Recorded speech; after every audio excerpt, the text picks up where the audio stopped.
When I think of virtual learning and I reflect on the experience, there have been lots of positives. And one of the positives, and honestly, one of the gifts, I think has been parent involvement and parent coaching.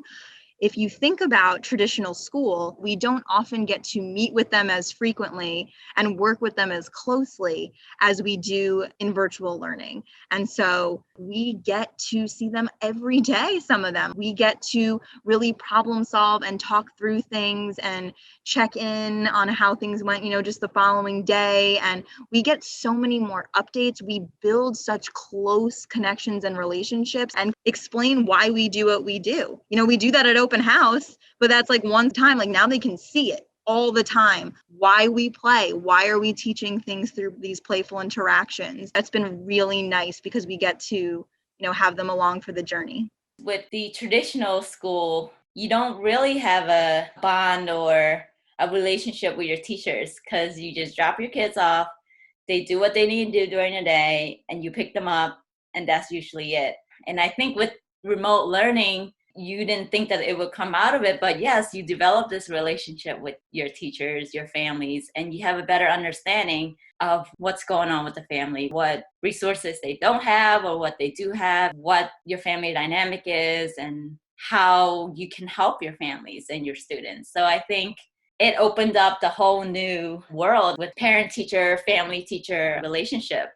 So I think this is a positive that came out of this. For our students with disabilities, what I find is you need to differentiate, right? Just like you do in the classroom, you differentiate instruction. But in the classroom, I can make everything, right? Like I can make my picture schedules, I can make my adaptations, I can pull the different materials. But when I'm helping students online, I have to do that in like advance and kind of communicate with families and see like, what do you have at home that we can bring to the screen that we can work with? Or can I drop this off to your house so that we can work on this skill this week? It takes like a lot of planning with the parents to make those adaptations and modifications because the instruction has to look a little different. Of course, it has those same foundation, has that same joy. It has those, but they need slightly different materials. They need more picture supports. They need modified activities to meet their goals. So that requires planning for that. And when you have to plan for that, that involves a lot of that back and forth. I think it's extra work on some parents sometimes to do that and get materials ready. And that's the hard part. I think it's the time. Parents are juggling so many things. A lot of our families don't have the jobs that they can do at home online. They're frontline workers. They're CNAs. They're working at Walmart. They're working at the grocery store, and they rely on the schools to provide a safe, nurturing environment for their child. And they need to feed their family. They need to keep that roof over their family's head. And they're having to choose work over staying home with their child to get them education. So I think that's a real struggle. And when families say it's too much, it just might be that little thing that's going to break them that, I just can't find that half hour during the day to log on and Zoom. It's not that they don't want to. I think it is just really, really challenging and difficult for some families, even for that half hour a day. My families are incredible, and I thank them every second of the day because they work so hard and they're so enthusiastic and they're so present and they're so willing to do whatever they need to do. But it's hard. And Ian's mom actually just said it at conferences yesterday to me. She's like, he needs someone there with him the whole time. For these friends, they need a lot of support. So I think that it's extra stressful on families. Like they need to be there the whole time. Otherwise they know that their child, it's a lot harder for them to participate.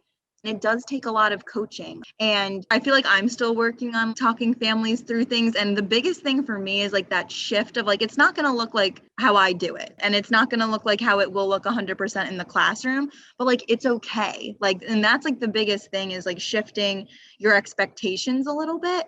And like knowing where to start and where to focus on and like start small. Because I know if I tried to like coach them and do things exactly the way I do it, like it's too much. So it's like knowing what to target, how to approach it, and we present it in small chunks. But I have to say, some families like tell me like, I never knew I could work with my child this way. I never knew that they would do this.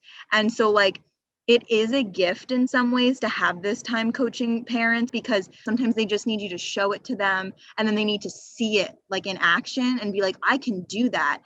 So just building that relationship, it has been a real gift to see the parents' growth, like using communication boards, using schedules, and just playful, like asking questions. I love hearing parents' language. To watch some Zoom sessions, at the beginning of the session, I feel like they're relying a lot on us, but like then we like hear later on towards the end, like you hear them like asking the questions we ask, and you see them commenting and you see them praising, and you're like, oh. In some families, they were like, well, I want them to work more on letters, and I see you guys do a lot of playful stuff. So like, should I not do flashcards, or like, how can I do it more every single day? And then I'm able to say, oh, yeah, like if you want to flip out flashcards, you can, but you know what? Like, as you write a grocery list, write it out and say like, oh, I need apples. Like what letter do you see there? Like make it part of their everyday. And they're like, oh, those are great ideas. They're seeing what we're doing and they're open to it. Like they're learning new ways to teach and play with their child. And so families are incredible. And to be able to work with them in this way has been exciting. Not ideal, but exciting in a different way. So that's been really nice. I think the reason why Rebecca's families are so committed is because Rebecca is committed. I was a guest reader this week in Rebecca's room virtually, and the amount of positive reinforcement she gives to families, to grandparents, to siblings, it does not go unnoticed. I mean, those parents' faces change. Thank you, Safekeeper, for keeping me safe, for getting me my toys and materials for group. Way to go, Alana. Way to go, Ian. Aaliyah, you're hugging your Safekeeper. I love it. I mean, there was a little boy who was riding a bicycle while I was reading, and Rebecca made a comment, isn't that nice that you're allowing him to have some gross motor time indoors? So she is positively reinforcing these parents for everything they are doing. So I think that is the buy-in, is that she's not only instructing the children, she is coaching and reinforcing and giving the parents the support that they need during this time. Because if they're going to sign on, they just don't want to hold their child. They want to be actively engaged, and she involves the family in her planning and in her comments. When you think about whole groups, 30 minutes goes really fast. You can only do so much in 30 minutes. And I don't always have time to like talk one-on-one with parents if they're in a group together, but one-on-one sessions I do. We can really target needs, IEP goals, and like coach family through those things. And in my one-on-one sessions, families ask a lot of questions like, hey, we noticed this behavior come up. Like, what can we do? I just noticed this. Or, hey, like she's been doing this on her device. How should I redirect that or shape it so it looks like this? And, if she was in a group, like the parent might not be able to ask me all those questions as openly. Honestly, like what a gift it is to be able to sit with them for 30 minutes. And it's nice because we can be very specific and make sure that we target every single IEP goal and get creative with it. Because there's some goals that I'm like, how am I doing that virtually? But with parents on board and them having a more individualized session, we're able to do that. When I think about it from my end as the building principal, how do we teach teachers to coach families? That is a difficult skill to actually do. And it's even as trained observers who are trained to give feedback, that we still have to look and say, like, what are we going to say and how we're going to deliver this so that the person on the other end is receiving it in the light that it needs to be taken. And the teachers are not trained for that. And so to have them in this position without training is very challenging and very difficult. And that is an area that we need to strengthen. So Rebecca's doing this because she is committed, and her parents are receiving it because of just her innate ability. In order for children to be successful, the family plays a tremendous role. Yeah, good job. Yee, nice job. You knew it. All right, find that magic wand. Find it. Nice job, Case. There it is, the letter E. Well, Mom, I'm impressed. We're not only helping children right now, we are helping families be able to work with their children in ways that they maybe just haven't been able to do before, or ways that they just didn't know they could do before. And that is improving quality of life.